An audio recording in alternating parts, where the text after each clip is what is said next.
Hello friends, I am Shantanu, your coach, and now we are going to start Industries Development Regulation Act 1951. Now let's see the introduction of this act first. The name of the act is Industries Development Regulation Act 1951 and this act came into force on 8th May 1952. ये date आपको याद रखनी है क्योंकि definition में भी इसका use आप कर सकते हैं. There are total 32 sections divided into 4 chapters and there are 3 important schedules which are attached to this act. First जो schedule है उसमें list of industries दे रखी है जिसके ऊपर की ये act लगेगा. दूसरे शेड्यूल में फंक्शंस बताए, functions of the development council, total 16 functions बताए हैं, 16 functions are there. And then there is another schedule, schedule number 3 which contain the names of the act. Total 3 act के नाम बताए हैं, industrial employment act, industrial dispute act and minimum wages act. Under section 18FB, when the central government will take over any industry, then central government can declare that all the acts which are given under schedule 3 will not be applicable to industries which are being taken over by the government. Apart from this, you also have to remember that अभी तक एक pending bill है, bill जो इस act को amend करेगा, that is the amendment bill 2015. It is still pending in the parliament. ये अभी तक पास नहीं हुआ है. Now let's see why this act has been passed. नाम से ही इस एक्ट के क्लियर हो जाता है इसका object. This is a main platform for the government to boost the industrial development in India through implementing the industrial policy. 1951 का act है, उस वक्त इंडस्ट्रीज का कुछ भी डेवलपमेंट नहीं था इतना इंडिया में, और इस इंडस्ट्रीज को कैसे डेवलप किया जाए इंडिया में, इसी के लिए ये एक्ट पास हुआ था. इस एक्ट में जो सबसे मेजर इंडस्ट्रियल पॉलिसी जो अनाउंस हुई थी उसको इसी एक्ट के थ्रू इंप्लीमेंट किया था और वो थी न्यू इंडस्ट्रियल पॉलिसी 1991, जो मनमोहन सिंह जब फिनेंस मिनिस्टर थे तब आई थी. और इसी फेज में जो इंडिया था उसने लिबरलाइजेशन की पॉलिसी अडॉप्ट की थी इन 1991. यही वो पॉलिसी थी जिससे कि लाइसेंस राज जो चलता था इंडिया में उसको इस पॉलिसी के थ्रू खत्म किया गया था. Now if we see the object of this act and the scope of this act, the act is to provide for the development and regulation of certain industries. सभी industries के ऊपर नहीं लगेगा, सर्टेन इंडस्ट्रीज जो schedule first में mention है, जिन्हें schedule industry बोला जाएगा, उन्हीं इंडस्ट्रीज पे ये एक्ट लगेगा.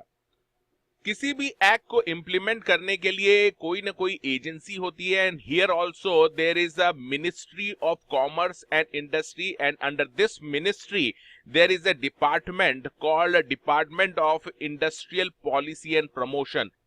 There is another authority called Secretariat of Industrial Assistance, which comes under the Department of Industrial Policy and Promotion. So these are the authorities which look after the implementation of this act. Now let's see the scheme of this act. The whole act can be divided into 3 parts. First, development aspect is covered through Central Advisory Council and Development Council. तो 2 तरह की councils establish की जाएगी for the development of the industries, that is central advisory and development council. Second, there will be a regulation aspect. Regulation of industries will be done through registration and licensing of such industries. And another aspect, that is to control the industries. And this control will take place through the investigation in the working of these industries and also through takeover of the management and control of the industries which are listed in the first schedule. Now let's see the important definitions of this act which are directly asked in the exam. First, let's see the definition of existing industrial undertaking, which is defined under section 3BB. नाम से ही clear है कि वो existing थी. तो let's see what exactly existing का मतलब होता क्या है. It means industrial undertaking which was in existence at the commencement of this act. तो एक्ट कब आया था? ये आया था 8 मई 1952 को. तो इस दिन जब ये एक्ट आया तो इसमें जो फर्स्ट शेड्यूल था, first schedule of this act, जैसा कि मैंने पहले ही बताया, इसमें इंडस्ट्रीज के नाम दे रखे हैं, उनके ऊपर ये एक्ट लगेगा. तो ऐसी जो भी इंडस्ट्रीज जो इस दिन के पहले से ऑलरेडी एग्जिस्टेंस में थी, then such industries will be treated as existing industrial undertaking. For example iron and steel undertaking, अगर कोई अंडरटेकिंग थी इस एक्ट के आने के पहले, अगर ऐसी अंडरटेकिंग ऑलरेडी एग्जिस्टेंस में थी जो आयरन एंड स्टील में डील कर रही थी, तो ऐसी अंडरटेकिंग को हम मानेंगे एग्जिस्टिंग इंडस्ट्रियल अंडरटेकिंग। फिर दूसरे पॉइंट में ये कहते हैं कि ऐसी अंडरटेकिंग जो एग्जिस्टेंस में तो नहीं थी, लेकिन जिसने एग्जिस्टेंस में आने के लिए इफेक्टिव स्टेप्स ले लिए थे। इफेक्टिव स्टेप्स अगर ऑलरेडी ले लिए थे इस डेट के पहले, before coming into force of this act, अगर उस अंडरटेकिंग ने कुछ इफेक्टिव स्टेप्स ले लिए थे to start the undertaking, then also it will be treated as existing industrial undertaking. अब ये इफेक्टिव स्टेप्स क्या होता है ये हम थोड़ी देर में देखेंगे।